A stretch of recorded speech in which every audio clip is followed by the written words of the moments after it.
Sheffield, nestled in the heart of South Yorkshire, a city with a story as rugged as the metal it's renowned for. This is a place where history, innovation, and steel intertwine, shaping a legacy that has left an indelible mark on the world.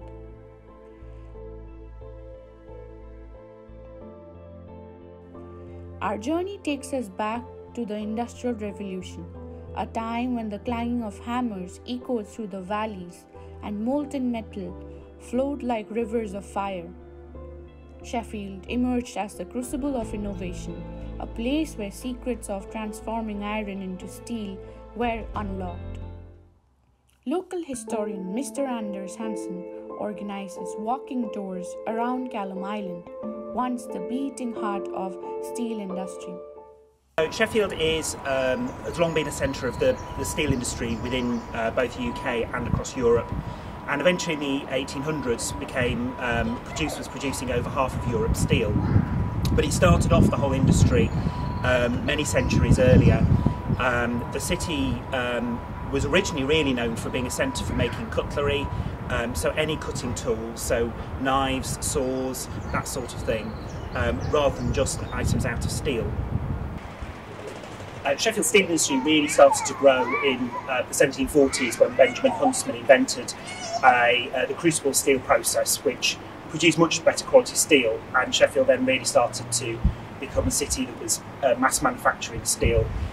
Even more so in the 1800s when they invented the Bessemer process, which was the first part of really sort of large-scale industry in the city, and Sheffield's population grew from just around about 60,000 people up to several hundred thousand people. At the heart of this saga are the men and women whose expertise transforms raw materials into works of art.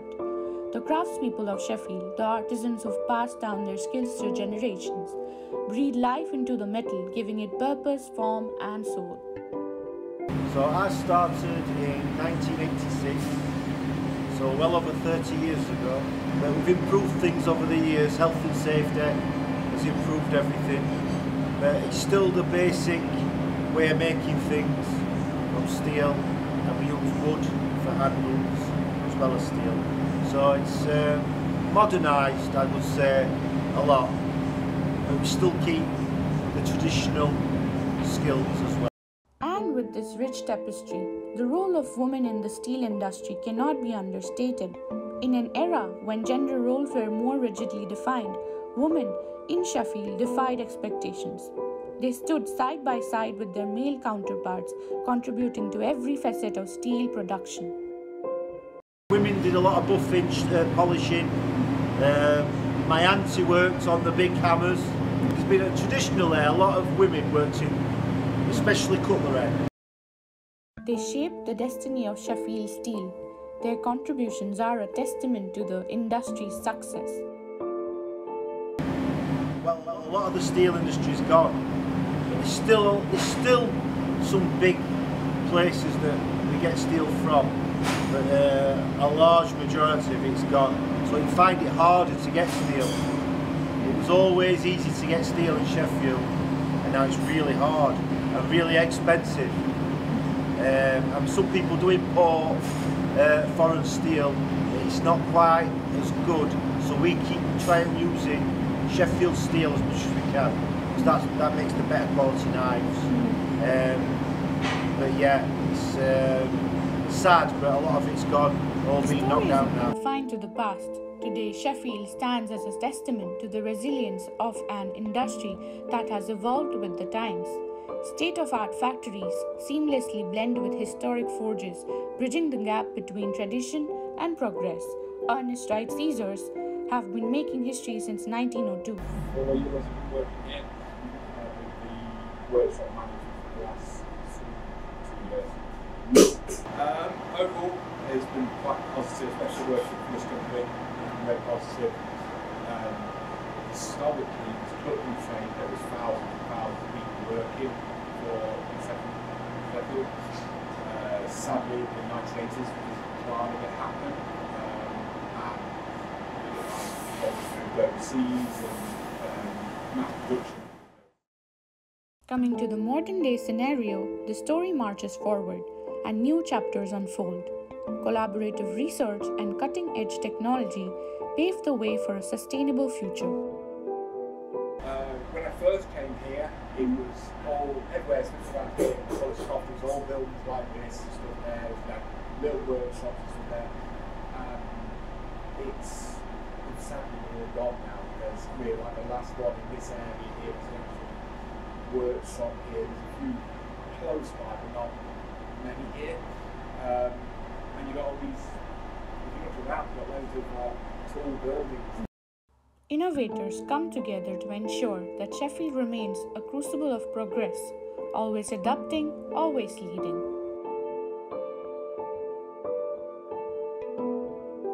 Robin Widdowson is a sculptor. So the sculpture was commissioned by Sheffield Forge Masters, and it was a project working with 24 young apprentices from across this massive organisation to bring them together and to do some skill sharing, to find out what each of them was about, what each department does. We had 4 words, can't remember what it was offhand, was the brief to create the piece. But basically the students came up with the idea of a scorpion based on those 4 words. And we spent about 10 months going through a whole creative journey to produce the piece. Kind of before my experience in the steel industry, my family all worked in the steel industry for generations, in Sheffield and outside of Sheffield as well. So I picked up a lot of the experience from grandparents and fathers. So my experience in the steel industry is not producing kind of the heavy manufacturing and fabrication that people would normally do, but taking on some of that heritage and turning the steel industry, the manufacturing industry, into something different, which would be something like this, which is creating and designing a piece of public artwork.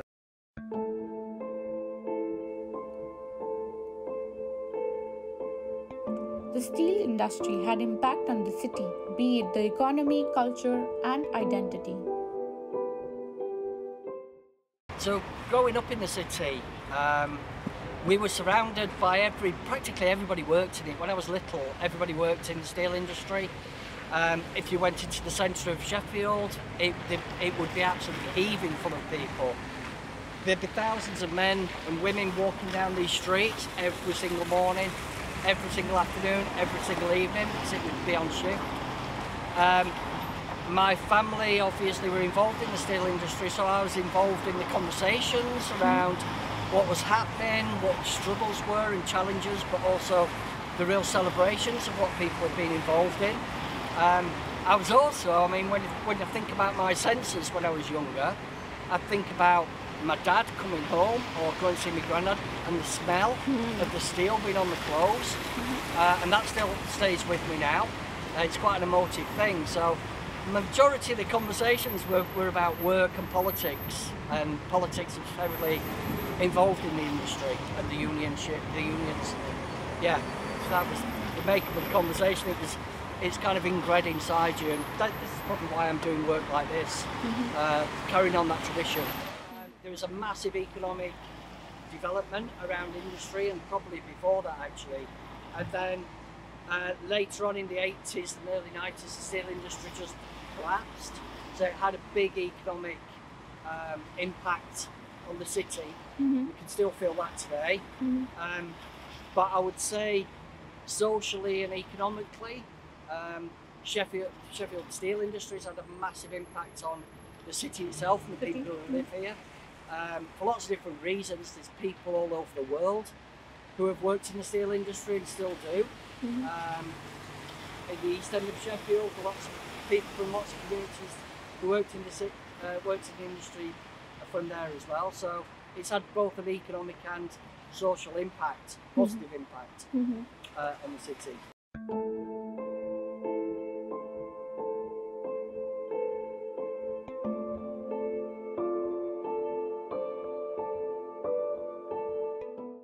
Well, this is going back before my time. We're built on steel. Sheffield were built on steel. It was hundreds of pubs, you know, pubs all round where the steelworks were. They've all been gone because Bingo was allowed to go to the pub at dinner times. Can't do that now. So a lot of pubs have changed, a lot of pubs have gone, a lot of shops have shut. It's all been regenerated into apartments. Yes, Sheffield is now a modern city.